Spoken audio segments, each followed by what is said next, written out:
effectivement, nous, si nous recours naturellement dans le cadre du programme Innovainvest qui a été initié par la CCG et dans lequel on est un des fonds qui ont été retenus pour gérer un fonds d'avançage dédié aux startups innovantes. Donc, quand on prend cette présentation, ce long titre, il faut retenir deux choses. Le mot avançage et le deuxième mot, c'est le mot innovation.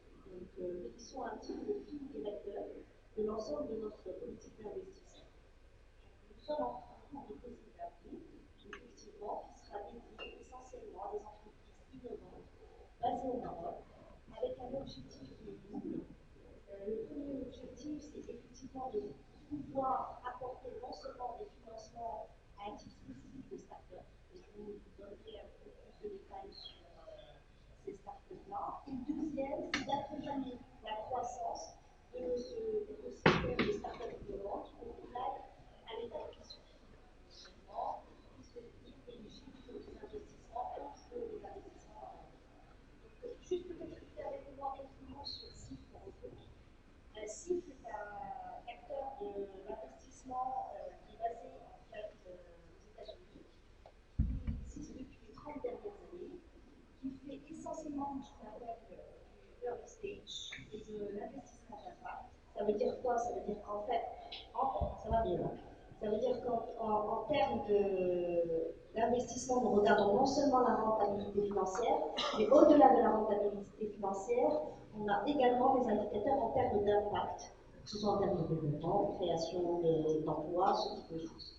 Et donc, ils sont spécialisés dans les pays émergents et les marchés frontières. Et c'est dans ce cadre-là que SIF est venu en tant que partenaire pour répondre à cet appel d'offres de la CGG qu'on a remporté avec succès en un an et demi. Maintenant, notre intervention au Maroc, elle intervient essentiellement, donc, comme je disais, sur de l'amorçage, sur des sociétés qui sont basées au Maroc, avec deux types de profils principaux que nous regardons. Un premier type qu'on appelle le compartiment en fait de seed capital. Nous sommes sur des entreprises plutôt jeunes qui ont déjà fait la preuve de leur concept avec un premier chiffre d'affaires qui a été déjà réalisé, une commande qui a été bouclée. Et on est sur des tickets approximatifs entre 1 à 3 millions de dirhams.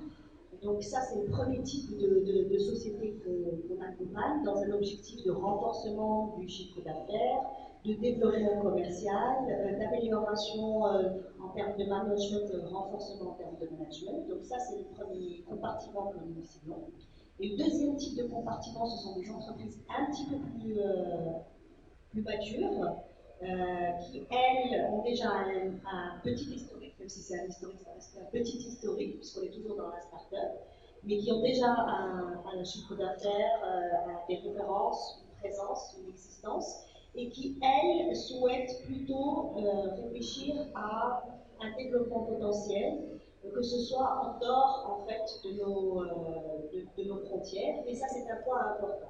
Le fil directeur de cet investissement pour nous, en termes de, si vous devez voir comment on réfléchit, notre filtre, on a trois piliers sur lesquels on se base. Un premier pilier, c'est bien entendu les fondamentaux du business model et de la société, ainsi que l'entrepreneur.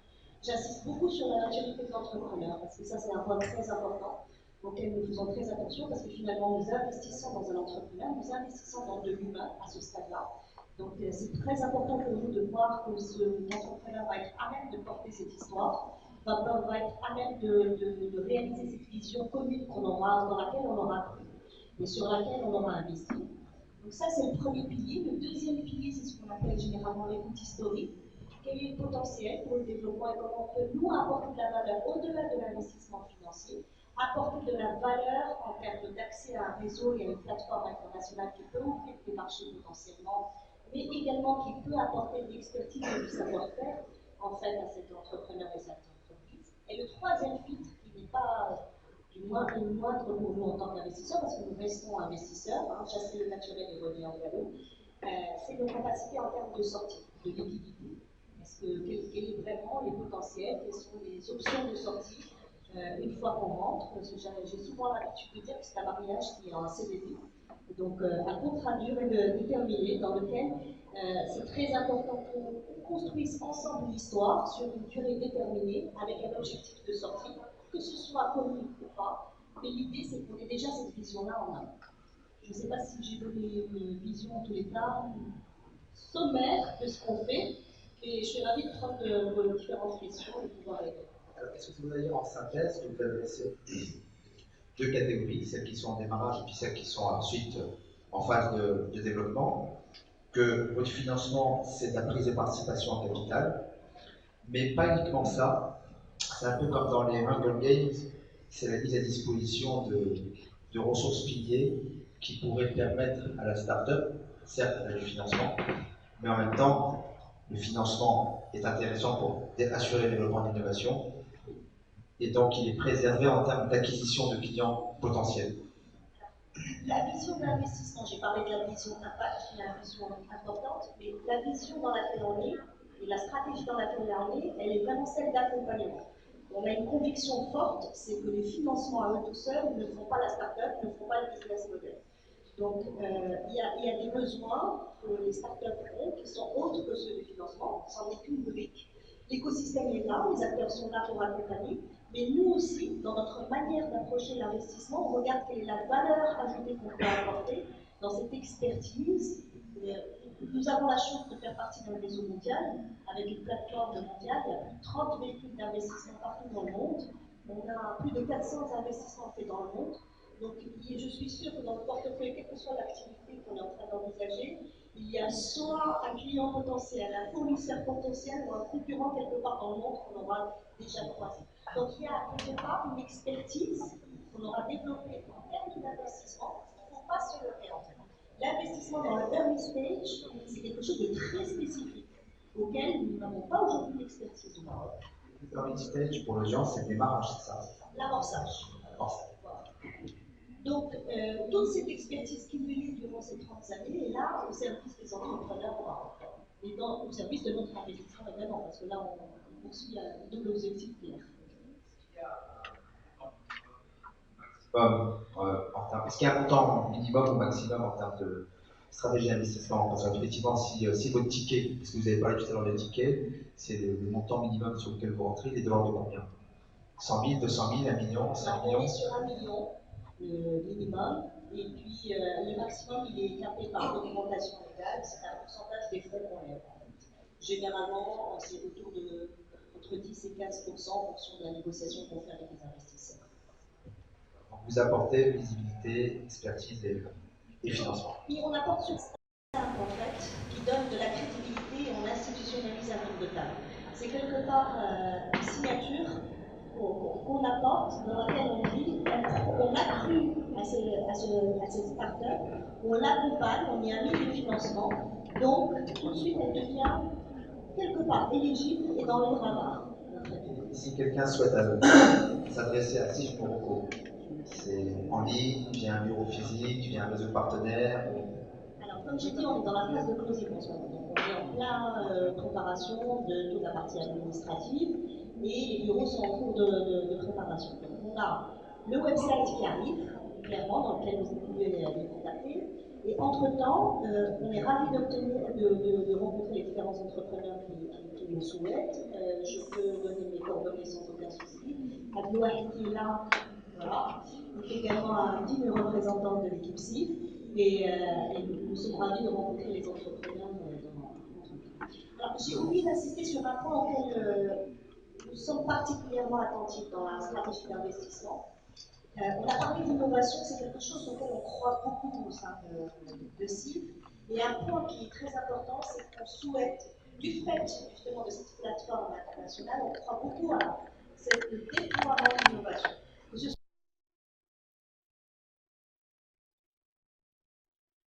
À l'étranger qui puissent s'implanter et utiliser CIF Morocco comme moyen de se déployer, ou dans l'autre sens, ce que nous sommes là pour lequel nous sommes, c'est que d'essayer d'avoir du déploiement d'innovation qui part du Maroc et qui rayonne au-delà de nos frontières.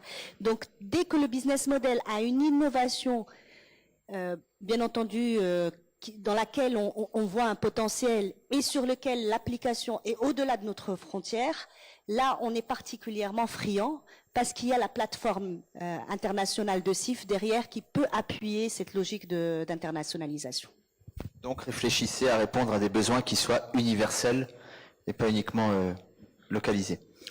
Nous allons passer maintenant à un deuxième type de financement qui est totalement atypique par rapport à ceux qui sont précédents, donc avec Monsieur Exposito, donc d'Affinity, qui lui est un acteur principalement spécialisé dans le crowdfunding. Alors j'aimerais, si c'est possible, Monsieur Exposito, que vous puissiez d'abord démystifier ou plutôt évangéliser le principe même du crowdfunding, parce que les gens ont encore tendance à garder l'image de ce qu'on peut voir sur les aspects de Star Academy ou autres. Je mise, le disque est intéressant, donc je mets une contribution et puis quand le disque sortira, j'aurai un retour. Ce n'est pas uniquement que ça, c'est pourquoi le crowdfunding a été conçu pour répondre à quel besoin précisément, et aujourd'hui, comment est-ce que vous adressez ce besoin? Oui, merci. Bonjour tout le monde, encore une fois. Effectivement, le crowdfunding est né au début des années 2000 avec My Major Company, où des artistes qui cherchaient à produire leurs albums ne trouvaient pas de maison de production. Et en contrepartie de dons, l'artiste remettait son album, son CD-ROM à l'époque. Le crowdfunding aujourd'hui, fin 2016, c'était 60 milliards de dollars dans le monde. C'est 3 activités principales. C'est le don, c'est le prêt et c'est l'equity. Avec une activité phare qui est le prêt, notamment en Asie, et qui représente environ 60% de l'activité mondiale du prêt. C'est quoi le crowdfunding? C'est le financement par la foule. Si on traduit, c'est en fait un état d'esprit citoyen de responsabilisation qui permet aux citoyens d'investir dans des projets d'entreprise ou dans des projets d'association et d'avoir une partie prenante dans l'activité économique de son pays. Clairement, comment dirais-je, il y a tellement de sujets à aborder en même temps. C'est un porteur de projet, on va rester dans le monde de la start-up, publie son projet sur une plateforme de crowdfunding, fait une campagne pendant 3 mois avec les membres qui sont abonnés sur cette plateforme, fait une campagne de crowdfunding, donc une campagne réellement digitale, collecte des soutiens et passe ensuite en phase de financement pour pouvoir effectivement récolter des fonds. Cette collecte est très importante, ça met en valeur l'entrepreneur, ça met en valeur le projet, mais surtout l'entrepreneur, parce que c'est très compliqué je vais démystifier, c'est pas simple de communiquer, de vendre son projet sur une plateforme, même en général dans la vraie vie, mais ça permet de remplacer un certain nombre d'étapes dans le financement, dans l'investissement de ce projet. C'est-à-dire que ce qu'on appelle la due diligence dans un fonds d'investissement est réalisée par la communauté. C'est ce qui change en termes d'état d'esprit. Et des personnes qui aiment un projet, qui ont envie d'investir dans ce projet, qui auraient peut-être voulu mener ce projet à un moment donné, sont invités à investir.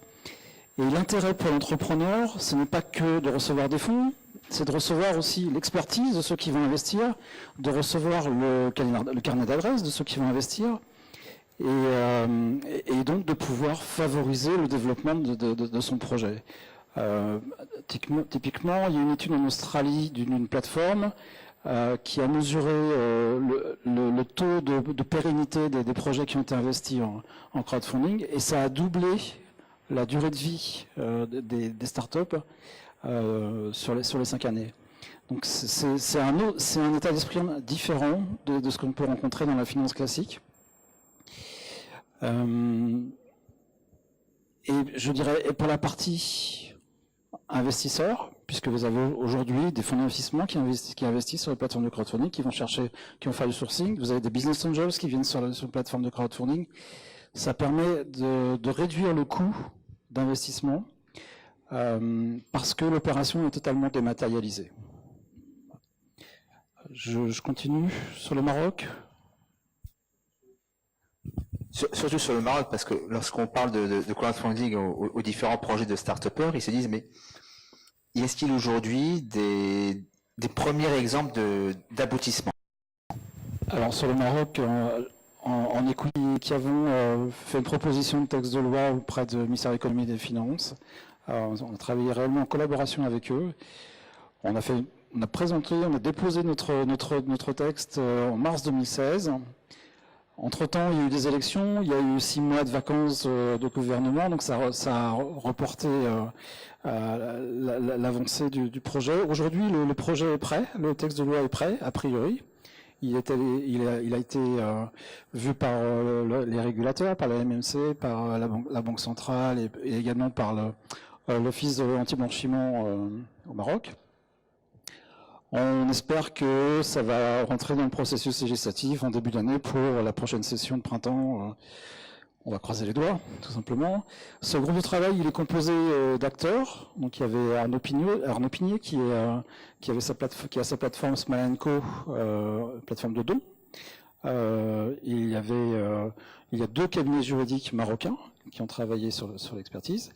Et nous avions un fort lobbying de la part du service économique de l'ambassade des États-Unis.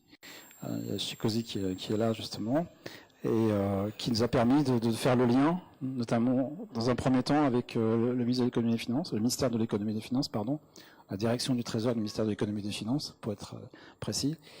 Et aujourd'hui, voilà, le texte est prêt. On espère que les choses vont aboutir.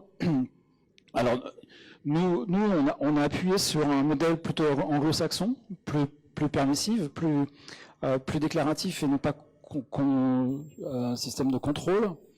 Par rapport au texte de loi que nous avons proposé, je crois que maintenant, je suis sûr maintenant d'ailleurs, que les articles ont doublé dans le texte de loi. Et la problématique, c'est que on va être pratiquement comme une société de gestion qui gère un fonds d'investissement. En termes, ceux qui vont gérer une plateforme, qui vont être opérateurs d'une plateforme de crowdfunding, et ça risque de freiner l'activité. C'est là-dessus que l'on prête attention aujourd'hui, parce que les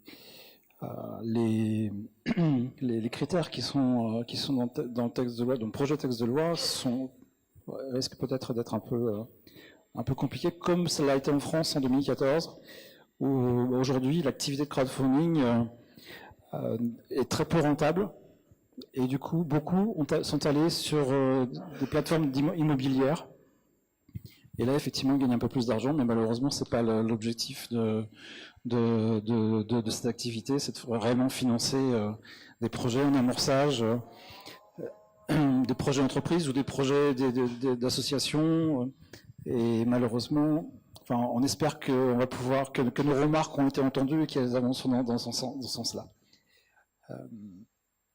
Qu'est-ce que je voulais dire d'autre? Donc on a créé une fédération au mois de mai, la Fédération marocaine de crowdfunding, le groupe de travail, qui nous permet d'avoir de la légitimité et de la crédibilité vis-à-vis des institutions gouvernementales marocaines. Voilà, à suivre maintenant sur ce sujet-là. Alors une dernière question. Sur le cas précédent, le fonds, entre guillemets, d'investissement a sa stratégie d'investissement, dit à quelles conditions il peut le financer et quelles sont les conditions de sortie. Dans le cas du crowdfunding, est-ce que c'est le porteur du projet qui propose sa stratégie d'investissement à ceux qui voudraient lui donner un don, ou est-ce que c'est vous qui le co-réfléchissez avec lui, ou est-ce que c'est vous qui l'imposez? Alors, je vais parler equity, je ne vais pas parler don. Donc, c'est le porteur de projet, c'est l'entrepreneur qui définit son besoin, éventuellement le nombre d'investisseurs, d'actionnaires qu'il veut avoir dans son entreprise. Et donc, c'est lui qui définit l'opération, en fait, tout simplement. Après, il va pouvoir ajuster en fonction des personnes qui seront intéressées, mais c'est lui qui prend part Dans le cas de CIF Morocco, c'est une prise de participation dans le capital. Dans le cas du crowdfunding, quelle est la contrepartie? Quel est le coût d'accès, on va dire? C'est également une prise de participation dans le capital. En equity, en tout cas, hein, dans le don ou le don contrepartie, pardon. On a des donateurs. Si c'est une contrepartie, ça peut être soit ce que j'ai cité tout à l'heure, un album de musique ou une œuvre artistique. Dans le prêt, ben c'est un prêt, donc il y a des remboursements mensuels avec un taux d'intérêt qui est assez faible, hein, qui est autour de 7 à 9% en général. Et dans l'equity, sur les prises de participation minoritaire, on incite l'entrepreneur à ne céder qu'une petite part de son capital au début, parce qu'après, s'il veut faire une seconde, une troisième levée de fonds, il risque d'être bloqué. Donc cela présuppose que la structure juridique soit créée. Oui, en général, alors il y a deux formats. Effectivement, l'idée c'est qu'il y ait déjà une structure qui existe. Que le porteur de projet ait déjà créé sa SARL ou sa SA ou et qui effectivement a déjà un chiffre d'affaires et qui permettent de valoriser un petit peu son entreprise. Néanmoins, il y a une plateforme aux États-Unis qui a lancé un instrument qui s'appelle The Crowd Notes, qui est équivalent au Convertible Notes, et qui permet de reporter la valorisation à plus tard, lors de la prochaine augmentation de capital. Et là ça pourrait être... C'est une sorte de dette convertible, il faut pas le voir comme ça, c'est ce qu'on appelle en France un accord d'investissement rapide et qui permet de reporter la valorisation lors d'une prochaine levée de fonds. Donc ce sont des instruments qui peuvent fonctionner sur une plateforme de crowdfunding. Alors dans ce cas-là, si j'ai bien compris, il faut qu'on ait, en phase d'amorçage, en early stage ou en développement, une structure juridique déjà établie, avec, on va dire, un premier début d'activité, chiffre d'affaires, première référence client. Et donc c'est là où je pense que le travail qui a été fait par la Caisse centrale de garantie est assez complémentaire, parce que on parle d'une société totalement disruptive. Alors je reprends un peu les termes qu'on commence à utiliser en termes de sauce mayonnaise. Les métiers de demain, on les connaît pas, on peut pas prédire l'avenir, donc il faut le créer. Donc en fait, de manière concrète, on essaye d'anticiper. Et puis pour anticiper, on commence d'abord par l'idée, pour la valider avant de mettre ses billes sur un projet. Il y a aujourd'hui au niveau de la Caisse centrale de garantie, par rapport au dispositif que vous avez mis en place avec les différents incubateurs, je vais vraiment synthétiser, une ligne de financement en termes de dons par rapport à de l'idéation, et ensuite effectivement une autre ligne de financement où là, si je ne me trompe, c'est par rapport à une prise de participation dans le capital.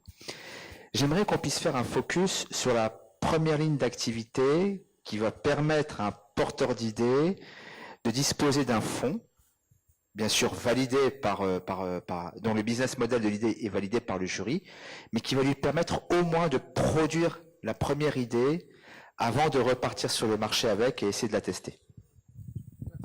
Permettez-moi tout d'abord d'éclaircir un petit peu le schéma global d'intervention du fonds et sa création.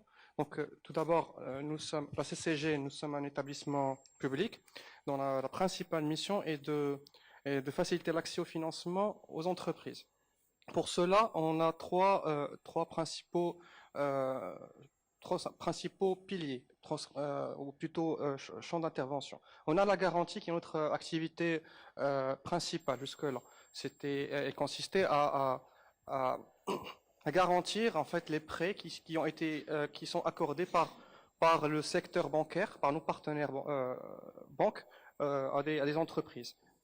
Puis ensuite, on a le cofinancement, c'est des instruments de dette très avantageuses, mais qui sont dédiés à des secteurs bien ciblés. On parle du secteur, tout ce qui est secteur industriel, tout ce qui est financement de l'enseignement privé, ou encore même de la dépollution. On a également une activité haut de bilan. Qui a consisté jusque-là à la structuration de deux fonds d'investissement qui sont dans le cadre en 2010 dans le cadre de l'initiative du fonds Emergence Invest. Ces deux fonds actuellement sont en cours de désinvestissement. Puis enfin, il y a le dernier né, notre dernier bébé si on veut, c'est le fonds Innovinvest. Donc le fonds Innovinvest, en fait, il a été pensé sous la forme d'un structuré pour être mis en place dans le cadre d'un partenariat public-privé qui a abouti à la structuration de 4 fonds d'investissement. D'accord. Maintenant, effectivement, lorsqu'on a sélectionné les sociétés de gestion comme CIF, ce n'était pas suffisant. Il fallait, à côté de ça, il fallait assurer il fallait s'assurer qu'il y avait un deal flow de qualité, c'est-à-dire qu'au niveau du marché, qu'il y ait des startups qui avaient suffisamment de potentiel pour qu'elles puissent en fait intéresser des fonds d'investissement. C'est dans ce cadre qu'on a labellisé 6 structures d'accompagnement, comme la Factory de Mehdi, qui a passé en amont notre processus de sélection. Et à travers cette labellisation, on attend de Mehdi qu'il sélectionne, qu'il sélectionne les meilleures startups, celles qu'il voit qui ont du potentiel, qui pourront en fait, qui leur apportent un appui technique, un accompagnement, un appui technique, et également il va distribuer en fait des instruments de financement, comme c'est le cas d'InnovIdea, pour leur permettre justement de développer ou d'arriver finalement à développer leur MVP. Donc, dans un premier temps, il y a le produit InnovIdea qui est une aide qui est distribuée par les structures d'accompagnement telles que la Factory. Mais pas seulement ça, cette InnovIdea va permettre en fait, elle a été conçue en fait pour justement faire développer cette idée et faire émerger, ou plutôt faire ressortir cette MVP. Puis ensuite, à côté de ça, il y a InnoStart, qui est un prêt d'honneur sans garantie ni intérêt, qui va être destiné à des startups pour justement démarrer la commercialisation de leurs produits. Ces 2 produits de financement ont pour objectif justement de permettre à la start-up d'arriver à un niveau de maturité suffisant afin qu'il intéresse des fonds d'investissement qu'on a structurés, notamment dans le cadre du fonds Innovinvest. Donc l'idée en fait c'est que c'est un dispositif intégré qui va permettre d'assurer un continuum de financement depuis le stade idée jusqu'à l'atteinte, jusqu'à intégrer des fonds d'investissement à des phases et à un niveau de... D'accord. Moi je m'entends bien. Donc le dispositif il a été conçu pour être intégré et permettre, comme je disais, de faire passer un porteur de projet depuis le stade idée jusqu'à intéresser des fonds d'investissement pour un investissement au capital ou quasi-capital et à des tickets peut-être de 1 voire 1 million, voire plus, voire des tickets un peu plus importants. Voilà. Donc en fait, vous apportez une nouvelle réponse par rapport à une case vide, notamment cette fameuse subvention de 200 000 dirhams. Pour bien faire comprendre ça aux porteurs de projets aujourd'hui qui sont présents, c'est que j'ai l'idée, je peux la défendre devant un jury et donc je peux bénéficier de ces 200 000 dirhams. Les questions sont les suivantes. À quelles conditions je peux y avoir accès? En fait, comment y avoir accès de manière concrète? Qu'est-ce que je peux financer avec ces 200 000 dirhams? Et est-ce que je dois les rembourser par la suite? Donc, si vous voulez que je vous parle de procédure, je vais le faire. Donc, lorsqu'on a labellisé la Factory, par exemple, on lui a fait confiance, c'est-à-dire que à travers cette labellisation, la Factory va sélectionner le porteur de projet et identifier son besoin de financement et est décidé ou pas de lui accorder la subvention La subvention, comme son nom l'indique, n'est pas remboursable. Donc, pour cela, il faut, comme j'ai dit, identifier le besoin de financement. Et dans le cas de ce besoin de financement, il s'agit de tout ce qui est dépenses relatives à l'étude de la faisabilité, tout ce qui est dépenses je sais pas, lorsqu'on a établi nos procédures, lorsqu'on a établi la fiche produit, on a été assez vague puisqu'on ne peut pas cerner une innovation et les besoins qui en découlent. Donc, on a fait confiance à la Factory pour qu'elle puisse elle-même identifier avec exactitude les besoins du porteur de projet pour le développement de son MVP. Et nous, ce qu'on a à faire, c'est juste de dire Amen.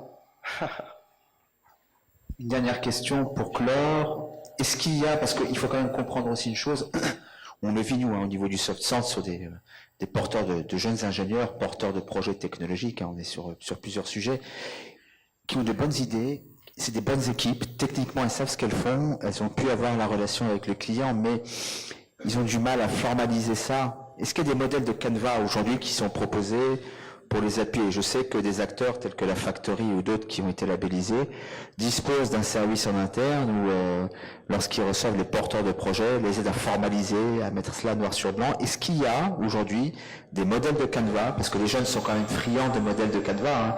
Ils n'ont pas 15 à 20 ans d'expérience pour le formaliser par eux-mêmes. Est-ce qu'il y a, je pose une question, on va innover, des capsules vidéo qui vont essayer de comprendre comment le faire? Je prends l'exemple de la Direction Générale des Impôts. C'est formidable, avant on comprenait rien du tout, c'était du chinois mélangé avec du coréen et du japonais par rapport à quel impôt sert à faire quoi et comment le payer. Depuis maintenant quelques mois, ils ont mis en place des capsules vidéo sur YouTube qui ont totalement démystifié les sujets. Est-ce que dans le cadre de cette démarche-là d'émulation, c'est un dispositif qui serait mis en place ou est-ce qu'il est déjà en place? Donc y a-t-il des modèles de Canva, y a-t-il des tutoriels vidéo qui pourraient aider les gens à dépasser l'appréhension ou la peur à administrer un dossier? Non, allez-y. D'accord. Pour ce qui est des Canva, comment répondre à cette question? D'accord. Donc, sachant qu'un Canva n'est jamais parfait, mais une première base d'ébauche qui puisse les aider à poser leur première idée noir sur blanc avant d'aller voir les incubateurs qui sont labellisés. Avant même Avant même. Parce qu'on a reçu, nous, avant que le système soit mis en place, on recevait des jeunes porteurs de projets, ils avaient l'idée. Mais il fallait qu'on se pose avec eux pour leur dire voilà comment on monte un business plan, même plus le business plan, le business model, les zones de risque, la méthodologie, enfin tout ce qui... Oui, d'accord. Et parce que, comme le disent certains, I have the game, ils vous disent I have the game in my mind, mais j'ai dans ma tête, mais je ne sais pas comment le formaliser. D'accord. Donc justement, lorsqu'on a conçu le fonds Innov Invest, on savait que l'innovation était difficile à cerner et qu'on avait besoin en fait de s'appuyer sur des experts métiers et que nous seuls, peut-être que si on avait centralisé cela chez nous, peut-être qu'on n'y serait pas arrivé. Donc, c'est pour cela qu'on a labellisé les structures d'accompagnement. C'est pour justement qu'ils aient ce rôle-là, en fait, de former, d'accompagner ces porteurs de projets pour qu'ils puissent mettre noir sur blanc leur idée, concrétiser leur idée sur papier avant qu'elle n'atteigne le stade de financement. Et pour cela, donc, on n'a pas pensé on n'a pas du tout, c'est pas qu'on n'a pas pensé, mais on a totalement écarter toute forme de formulaire préétabli ou tout prérequis pour pouvoir bénéficier de ce fonds. Donc concrètement, comment ça se passe? C'est juste qu'il y ait un contact entre le porteur de projet et la structure d'accompagnement, que la structure d'accompagnement puisse suffisamment avoir confiance en ce projet pour qu'elle l'intègre dans son processus d'accompagnement, et puis tout se déroule d'une manière assez fluide, comme ça a été convenu avec les structures labellisées. Donc concrètement, tout ce qu'il reste à faire aux porteurs de projet, en fait, c'est de bien étudier leur business model, de faire un travail et un effort de communication pour qu'ils puissent communiquer sur leur projet et qu'ils soient suffisamment, acharné pour qu'ils convainquent des structures labellisées de les intégrer dans leur processus d'accompagnement. Et de là, je pense que tout le processus, en fait, il ira, enfin, on découlera, voilà. Aux porteurs de projets, il faut comprendre dans ce cas-là que les incubateurs labellisés ne sont pas de simples boîtes aux lettres de la Caisse centrale de garantie, mais qu'elles doivent forcément et foncièrement développer une prestation d'accompagnement avec des modèles d'inspiration pour vous aider à poser vos idées noir sur blanc. C'est bien ça? Exactement. Bien sûr. Alors, si vous me permettez, je vais changer de casquette. Je ne vais plus être Sif Morocco, je vais changer de casquette et je vais plutôt passer du côté de la CGM en fait, puisque je m'occupe du sujet de l'entrepreneuriat au sein de la CGM. Et le sujet que vous avez soulevé est un sujet sur lequel on travaille depuis maintenant 2 à 3 ans même, et dans lequel on s'est rendu compte qu'en fait, le point auquel vous faites référence, c'est un point de sensibilisation et de déficit d'information en amont, en fait, des entrepreneurs. Et c'est dans ce cadre-là qu'on a développé un projet au sein de la CGM qui va sortir dans les semaines à venir maintenant, qui va avoir une version digitale et une version qui sera une version physique à terme. Et sur ce point-là, il y a 4 axes de services qui sont très importants et auxquels on tient. Ça sera d'abord structuré en réseau social pour les entrepreneurs. Donc, au même titre que du LinkedIn ou Facebook, il va y avoir l'entrepreneuriat marocain va avoir son propre réseau social, avec du contenu de qualité dans 4 axes principaux. Le premier axe, c'est un axe d'information. Et là, ce sont des guides de financement, parce qu'on ne sait pas ce qui existe. Il y a un déficit majeur d'information. Des guides des acteurs, qui ici est présent, qu'est-ce qu'il fait, quels sont les programmes, pour quelle catégorie, par rapport à ce que vous recherchez, votre profil vous-même. Des fiches qu'on appelle de bonnes pratiques, qui sont plus de l'ordre de la boîte à outils, et moi j'appelle la Bible de l'entrepreneur. C'est très important, c'est plusieurs fiches tournées sur des thématiques qui sont aussi variées que les ressources humaines, la fiscalité, vous avez parlé de fiscalité, beaucoup de sujets autour de la formation, mais plus sous des formats de capsules. Information rapide, questions, parce que l'entrepreneur n'a ni le temps ni l'argent malheureusement à y consacrer, et tout un axe accompagnement et un axe de networking qui est très important pour la création d'une communauté qui s'aide et qui s'entraide dans un esprit de give back. Donc ça, c'est un sujet sur lequel on travaille depuis maintenant 3 ans et qui verra le jour, Inch'Allah, dans début 2018 sous le format de ce réseau social. Voilà. Je vous en remercie. Donc, au final, le menu de 2018 semble être assez alléchant et je pense que on n'a plus aucune excuse pour dire qu'on ne peut pas. Il reste A, tous ensemble, encore une fois, de manière collaborative. Comment nous serons mis au courant de cette initiative, de sa mise en ligne début 2018? Donc, au niveau de la CCG, au niveau de notre site web, on est en train de développer un site, une page spécifiquement dédiée au Fonds Invest. Et vraiment, sont des événements qui sont organisés ou plutôt les projets qui seront lancés par une structure labellisée qui permettent en fait de générer les projets de start-up innovants.